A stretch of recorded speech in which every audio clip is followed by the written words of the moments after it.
South Korea on Sunday, December 8, announced that it is expanding its own air defense identification zone that overlaps the one with China and Japan and covers submerged rocks that are being disputed by South Korea and China, as tension rises over competing territorial claims in the East China Sea. The South Korean Defense Ministry said the expanded new zone, which will take effect on December 15, will cover Ieodo, a rock and waters off its south coast which China calls Suyan. We will coordinate with related countries to fend off accidental military confrontations and to ensure the safety of airplanes, said South Korean Defense Ministry spokesman Kim Min-sok. The new air defense zone is in line with international aviation rules and protocols, he said. Kim said Seoul had notified its neighbors and related nations in advance about its newly added air zone, the first revision to its air defense area for 62 years. The new zone was expanded by about 25,670 square miles, or about two-thirds of the size of the country, in waters off its south coast, the Defense Ministry said. There was no immediate comment from China or Japan on the South Korean move.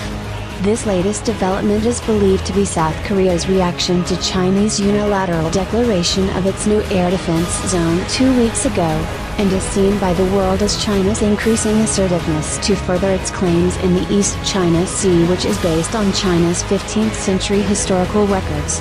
Tokyo and Seoul have rejected Beijing's demand that all aircraft traversing the Chinese zone submit flight plans and identification details. Washington has also maintained that it doesn't recognize China's new air zone but has advised its commercial aircrafts to submit flight plans to China's authorities in advance to avoid any accidents. Bu Hyun-wook, a researcher at the Korea Institute of Defense Analysis, said the latest dispute stems from China's desire to strengthen its claim over the Japanese-controlled Senkaku Islands by extending its air defense zone. Since South Korea was so close to Japan, it was unavoidable for China to let some of its air zone overlap with Korea, which has led to all this trouble with Seoul, Bu said.